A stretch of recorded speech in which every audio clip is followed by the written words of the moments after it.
बरकतों की महफिल जारी है। महफिल मिलाद मुस्तफ़ा हज़रत मोहम्मद सल्लल्लाहु अलैहि वसल्लम है। इस महफिल के इनकाद के लिए मैं चेयरमैन प्रोफेशनल फोटोग्राफर एसोसिएशन जनाब सैयद तवीर हुसैन जैदी साहब की काविशों का शुक्रगुजार हूँ।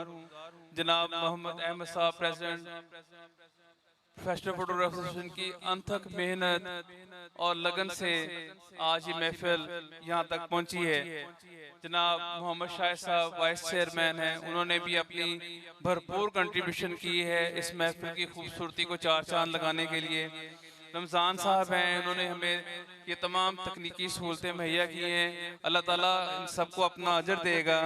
जनाब सईद अहमद साहब हैं, मोहम्मद आसिफ, टीम हमारे के मेंबर हैं सारे, इन्होंने अनथक मेहनत और लगन के साथ कंट्रीब्यूशन के साथ इस महफिल को सजाने में अपना किरदार अदा किया है।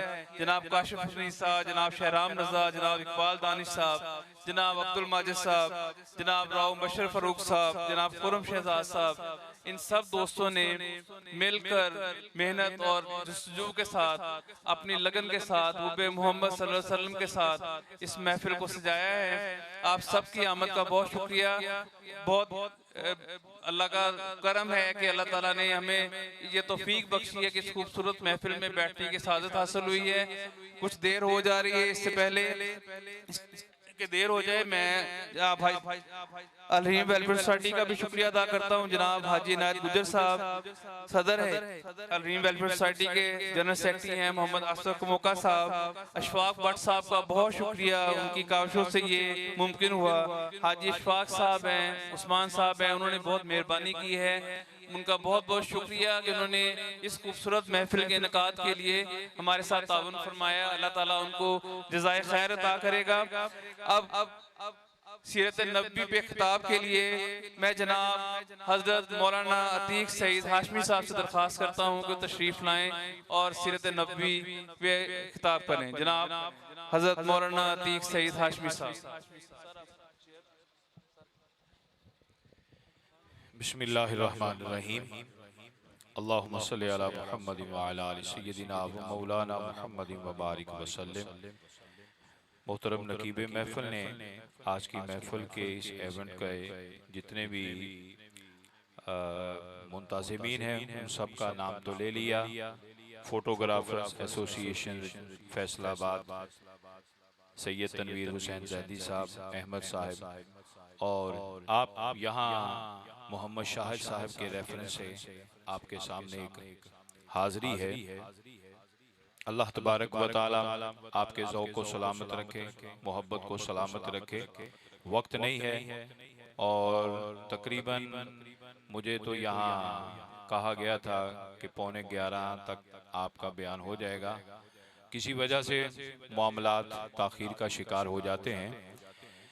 देखें, एक बात करता हूँ, बस एक पैगाम ही देना है। अब तकरीर का वक़्त तो है नहीं और ना ही इस वक़्त पंडाल के अंदर वो ज़ौक़ रह गया है। इस हवाला से बात उतनी होनी चाहिए कि जितना इंसान में ज़ौक़ बाकी रहे। नबी करीम की हमने अगर सीरत पे बात करनी है ना, जैसे मौजू दिया गया है, तो हुजूर की सीरत का सबसे पहला निज़ाम और हुजूर के किरदार का सबसे पहला हुक्म यही है कि आपने हमें वक्त और निज़ाम के तहत चलने का हुक्म अता फरमाया है। 5 वक्त की नमाज वक्त पर है, वक्त के बगैर अजान भी नहीं है और वक्त के बगैर हम उस नमाज को शुरू भी नहीं कर सकते। अगर सीरत पे चलना है तो सीरत का आगाज 5 वक्त की नमाज से हो जाता है और हर वक्त की नमाज हमें डिसिप्लिन सिखाती है। और हमें हुजूर की सीरत तैयबा का सबसे बड़ा पैगाम यही है कि इंसानियत के अंदर अगर दुनिया और दीन दोनों का डिसिप्लिन पूरा हो जाए, निज़ाम पूरा हो जाए, तो कभी इस दुनिया के अंदर तबाही का सामना न करना पड़े। तबाही उसी वक्त आती है जब इंसान अपने डिसिप्लिन से हट जाता है। एक कश्ती है, एक गाड़ी है, आपके पास एक 70 होती है, 70 सीसी मोटरसाइकिल है और वो कितना वजन उठा सकती है कि वो कम अज कम बनाने वाले ने बनाया था कि एक आदमी और हद ज्यादा जो कि 80 और 100 केजी के बराबर वजन हो वो 70 उठा सकती है। अगर हम उस पर 80-80 केजी के 3 आदमी बिठा दें तो मोटरसाइकिल का इंजन फेल हो जाएगा, उसके पार्ट्स जल्दी खराब हो जाएंगे। ये दुनिया अल्लाह ने बनाई है, एक निज़ाम के तहत बनाई है, इसलिए अगर हम डिसिप्लिन से हट जाएंगे, निज़ाम तो उसने बनाया है, फिर वही अपने निज़ाम को बदल भी सकता है। जब हम अपने निज़ाम के खिलाफ चलते हैं, अल्लाह के निज़ाम के खिलाफ, तो फिर बादल भी फटते हैं, फिर आसमान से पत्थर भी बरसते हैं, फिर गर्ज चमक से के तूफान भी आते हैं। नबी करीम सल्लल्लाहु अलैहि वसल्लम जिनका हम मिलाद मना रहे हैं, आकाए दो जहां सल्लल्लाहु अलैहि वसल्लम ने हमें मुआशरे के अंदर अदब और आदाब सिखाया। बहुत अच्छी बात है कि इस एसोसिएशन के तहत पूरी दुनिया के अंदर ये पैगाम है, तो उस पैगाम के तहत ये सबसे बड़ा पैगाम है। मुसलमान अगर कामयाब होना चाहता है तो मुस्तफा के बताए हुए डिसिप्लिन के ऊपर चल पड़े। ये नाम के मुसलमान है। हम सूरत पर बड़ी बात करते हैं, बेशक हुजूर जैसा कोई नहीं है, हुजूर जैसा ना था, ना है, ना कभी हो सकता है, मगर उस हुस्न वाले ने जिस अंदाज से अपनी हसीन सीरत अता फरमाई है, इस जैसी सीरत किसी नबी ने भी नहीं अता फरमाई। तमाम अंबिया की सीरत मेरे आकाए दो जहां सल्लल्लाहु अलैहि वसल्लम के अंदर मौजूद और बंद कर दी गई है। दूसरी और आखिरी बात यह है मेरे दोस्तों, मुसलमानों, तफरकाबाजी में पढ़ के हमने अपने निजाम को बर्बाद कर दिया है, तो तफरके से निकलकर एक यकजान मुसलमान होकर उसके लिए पैगाम यह है, जो बचपन से लेकर अब तक और बड़े और छोटे सारे इन बातों को जानते हैं कि हमारे बाप कौन है, हमारे बाप कौन है, हजरत आदम अलैहिस्सलाम, हजरत आदम अलैहिस्सलाम है। जन्नत में उनकी उम्र कितनी है, अहले इल्म उसको कोट नहीं करते, जन्नत का निजाम अपना है, 1000 साल जन्नत में रहे, कितना अरसा रहे, उलमा की तारीख है।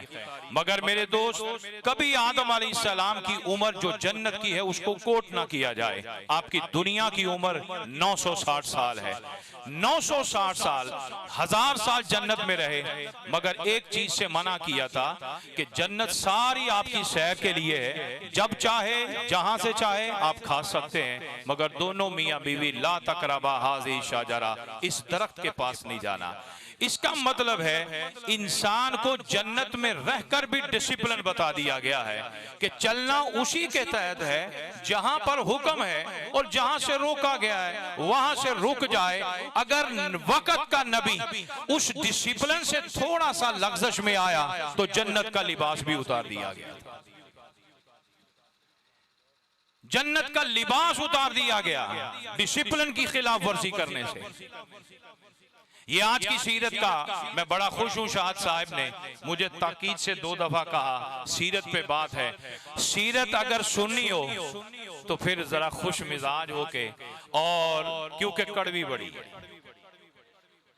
ये मौजू कड़वा बड़ा है, सारे तीर के निशाने इंसान के अपने ऊपर आते हैं। और आज हम देख लें, मुसलमान हो या क्यों कोई और हो, कोई सीरत के मुताबिक नहीं है, 5 उंगलियां एक जैसी नहीं है। आदम अलैहिस्सलाम ने उस डिसिप्लिन से थोड़ा सा हट के काम किया तो आपके लिबास उतार दिया, फाखिराना पत्तों से जिस्म को छुपाना पड़ा, उतार दिया गया, और साथ ये भी फरमाया कि यहां तुम रहोगे इस अंदाज से, बादुकुम लिबादिन आदू, अब तुम इंसान एक दूसरे के दुश्मन बन के रहोगे।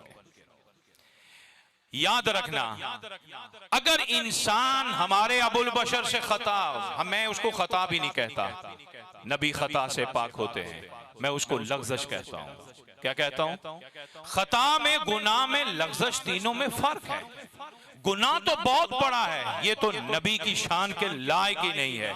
खता हो सकती है, लेकिन उस खता से पहले रब अपने नबियों को समझा देता रहा, तंबी कर देता रहा। लेकिन हम अहले सुन्नत के नजदीक अंबिया के लिए खता का लफ्ज बोलना भी गलत है, मैं इसको लग्जश कहूंगा। लग्जश क्या होती है?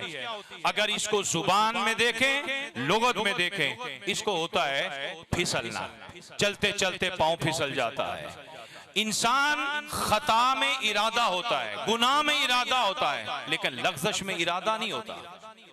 आप कीचड़ वाली जमीन पर चलने पांव मजबूत रखेंगे इसलिए कि मेरा पांव कहीं फिसल ना जाए, मगर अचानक बगैर इरादे के ऊंच नीच नशेबो फराज की वजह से अगर पांव फिसल गया है, लुढ़क गए हैं, वो लग़्ज़श होगी, खता नहीं होगी। आदम अलैहिस्सलाम का वो दाना खाना लग़्ज़श हुई थी, इरादा नहीं था। शैतान ने कसम उठाई थी, वक़ासमहुमा इन्नी लकुमा लमिनन नासिहीन, मैं कसम उठाता हूँ रब के नाम की मैं तुम्हारा खैर खा हूँ, तुम खा लो, क्योंकि इस दाना खाने से कभी जन्नत से बाहर नहीं जाएंगे। तो वो हजरत हव्वा थी, उन्होंने कह दिया, वो खा लिया, वो लग़्ज़श हो गई, नीचे आ गए। 40 साल आप रोते रहे। यही बात मैं समझा के खत्म करना चाहता हूँ। कितने साल? 40 साल आदम अलैहिस्सलाम जमीन पर आए। हजरत मियाँ बीवी को 40 साल जुदा भी रखा। वो श्रीलंका कोलंबो के इलाके में उतारे गए, ये जद्दा के मकाम पर उतारी गई। 40 साल वो वहीं रहे, 40 साल ये वहीं रही। 40 साल तक आदम अलैहिस्सलाम ये सर झुका के सिर्फ रब से कहते रहे, मौला माफ कर दे, मौला माफ कर दे। 40 साल के बाद आदम अलैहिस्सलाम ने जब गौर किया कि रब की तवज्जो तो है, मगर निगाहे करम नहीं फरमा रहा, निगाहे मोहब्बत नहीं फरमा रहा। अब उस दुख जब बढ़ते गए बढ़ते गए बढ़ते गए, तो फिर अपने सुख याद आते हैं, फिर वो जन्नत की जिंदगी याद आई, फिर वो मंजर याद आया। दुखों में जब बंदा बहुत दुखी हो जाए तो फिर पलटता है अपनी जवानी की तरफ, फिर पलटता है अपनी आसानियों की तरफ। आदम अलैहिस्सलाम पलटे, उस मकाम को देखा कि जन्नत में मुझे पैदा किया गया, तो फिर याद आया कि जब रब ने मुझे पैदा किया था, अर्श के किंगरे पे लिखा था ला इलाहा इल्लल्लाहु मुहम्मदुर रसूलुल्लाह। फौरी जुबान पे कहा, ऐ अल्लाह मुझे मोहम्मद के सदके माफ फरमा दे। 40 साल, अब तवज्जो तलब बात है, यही बात आखिरी बात है। बात यह है 40 साल खुदा ने आवाज को सुना, क्योंकि वो बंद पत्थर में कीड़े, पत्थर में बंद कीड़े को भी सुनता है, सुना जरूर है, मगर आवाज कभी नहीं दी थी।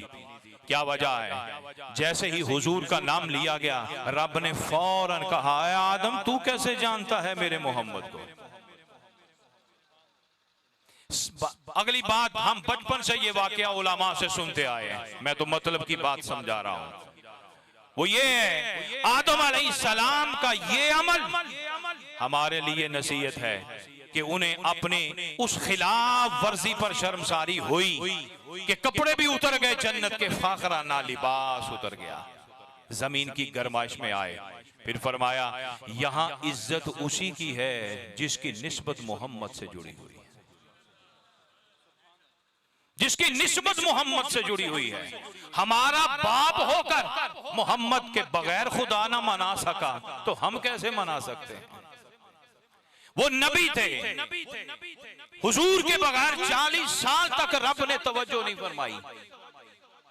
इसके मतलब ये है, अगर डिसिप्लिन की खिलाफ वर्जी हो जाए, इज्जतें छिन जाती हैं, मगर इज्जत बहाल होती है तो नामे मोहम्मद के सदके फिर मर्तबे में आ गए।